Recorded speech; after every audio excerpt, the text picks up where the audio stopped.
This isn't a game, people. You could end up in prison for life.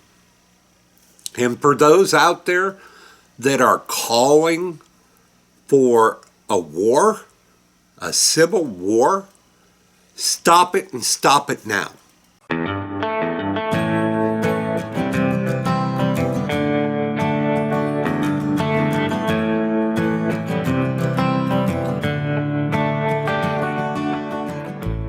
The Doctor of Disaster is a wholly owned subsidiary of Warnick and Associates Incorporated. Hello, everyone. It's the Doctor of Disaster, and boy, am I upset. As you're watching this video, if you like what you see, make sure to hit that subscribe button, hit the like button, and if you think I'm right, leave a comment. If you think I'm wrong, leave a comment. You know, I can't adjust and consider everything on my own. I need your help. By now, I'm sure most of you have seen the viral video that has come out of the St. Louis, Missouri, as a lot of the news media is reporting, white couple are standing outside of their mansion with firearms. Now, I told you that I was going to probably try to go back to my basics on mass shooters and stuff, but this stuff keeps popping up and we need to look at it before we really come to a judgment. And I want to give you some of the finer points that I have been seeing about this. So let's talk about this. We've got BLM and Antifa marching through the streets of St. Louis. And they go in to a private area. Now, this is a gated community. There's signs at the small gate that say private, no trespassing. The drive-through gate has the same exact signs. Essentially, and there's some contention whether this was someone opened the gate for them or they tore down the gate. In all honesty, it really doesn't matter. That is private property. Period. End of story. It's posted, no trespassing. What did they do? Some say someone went into the gate and held it open for them. Others say they busted down the main gate.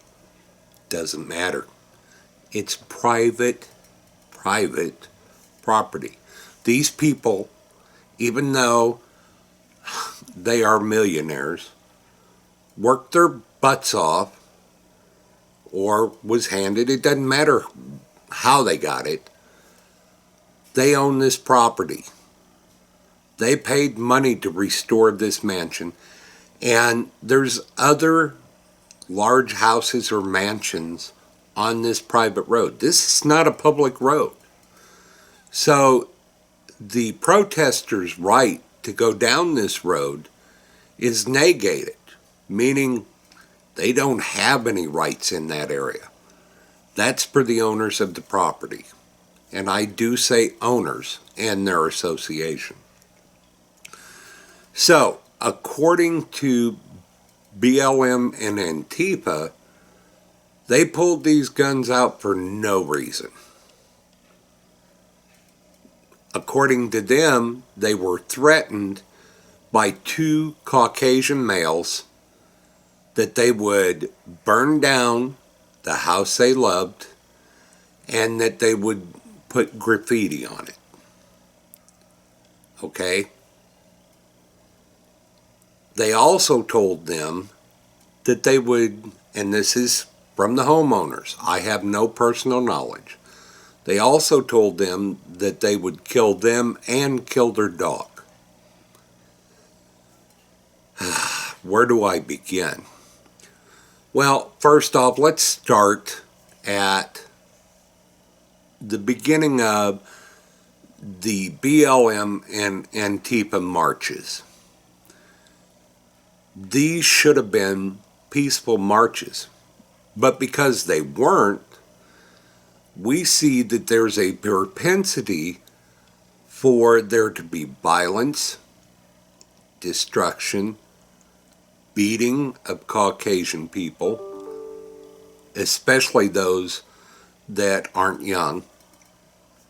So this automatically puts suspicion on the intentions of the marchers.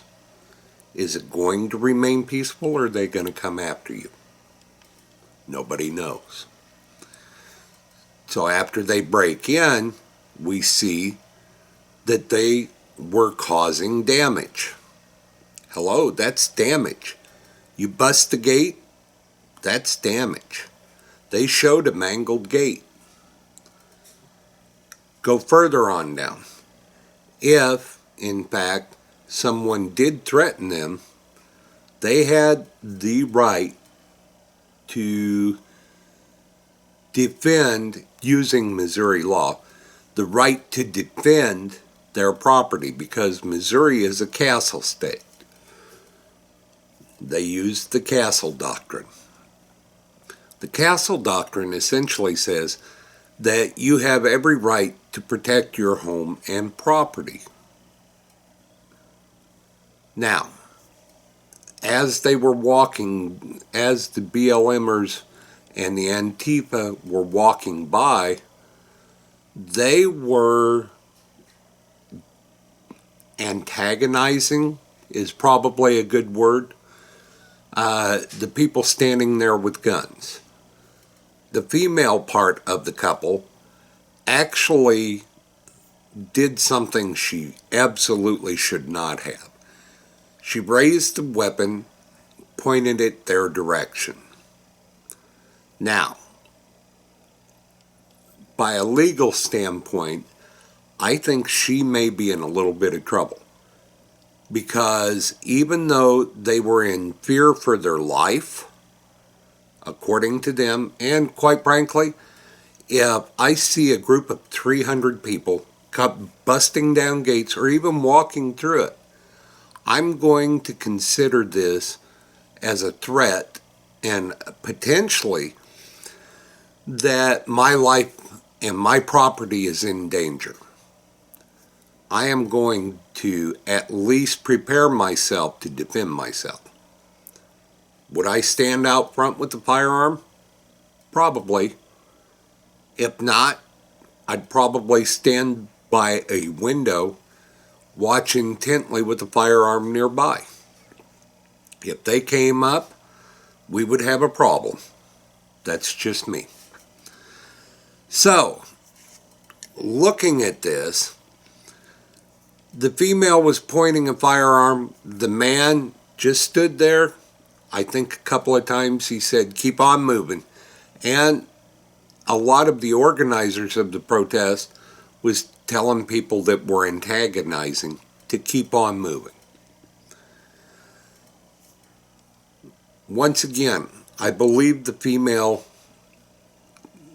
portion of the couple was wrong. I really do. The male was not intentionally pointing at anyone. He was standing guard. Nothing wrong with standing guard on your property. I worked hard for my property. So did most of you.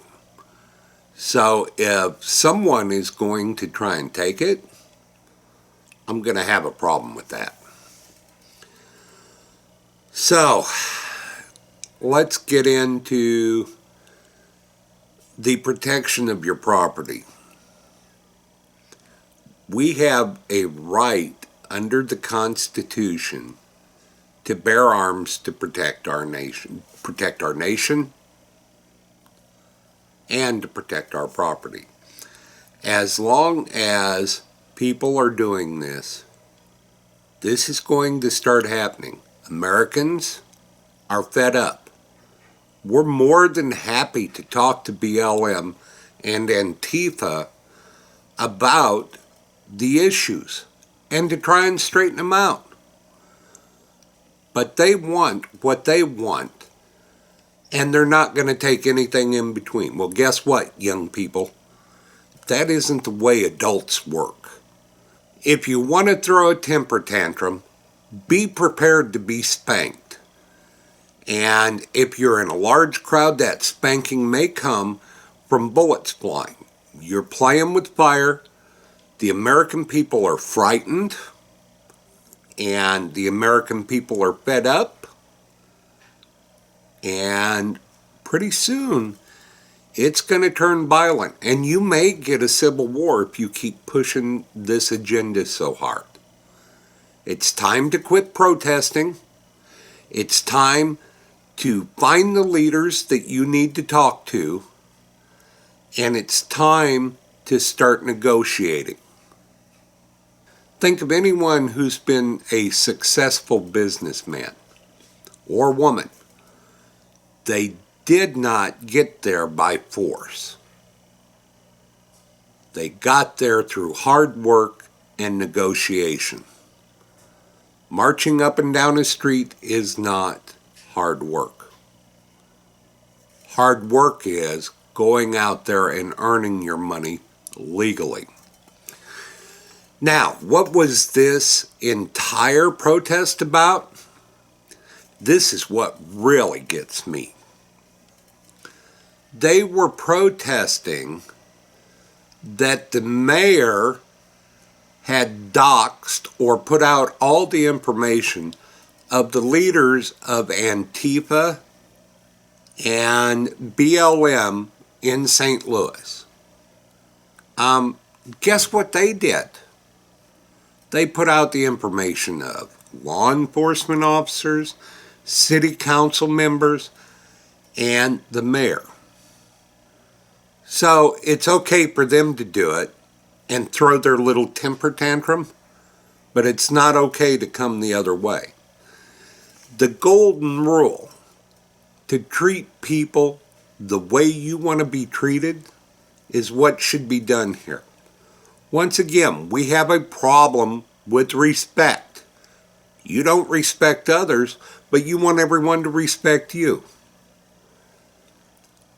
This isn't right. Quite frankly, I think a spanking's coming for some young people. Now, not all those that are protesting are young. However, the vast majority of those that are older are not doing crazy stuff.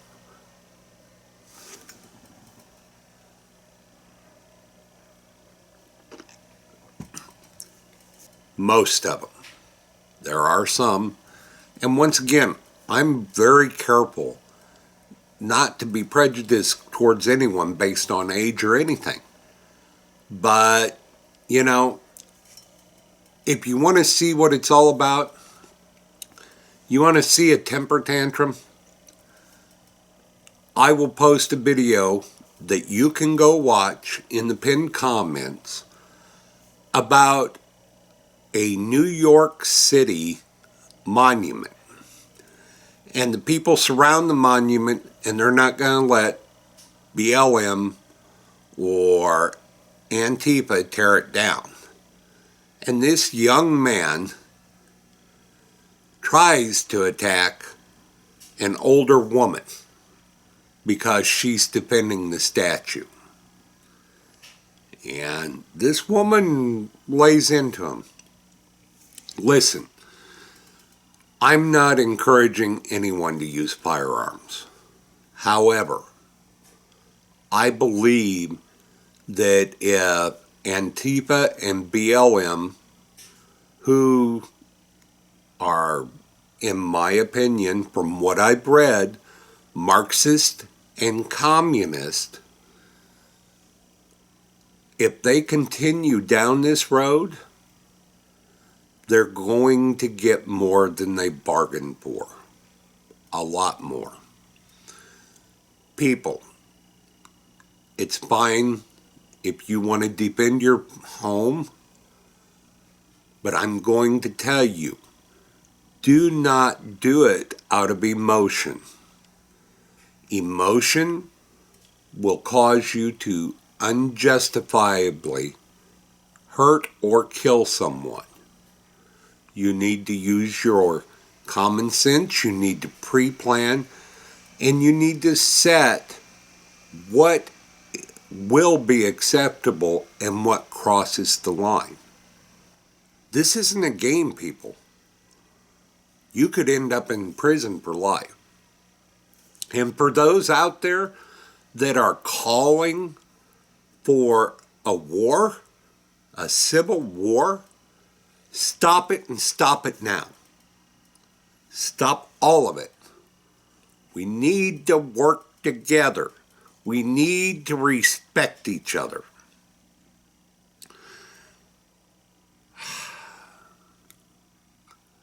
I'm going to call it quits for this video, but I think I gave a good enough view or overview of it. In the comments below, let me know if I'm out of my ever-loving mind. Also, make sure you hit that like button and the subscribe button. Don't forget to get your copy of the Doctor of Disasters book, Emergency Incident Management Systems, at Amazon.com. This book is the go-to on managing disasters and on the Instant Command System.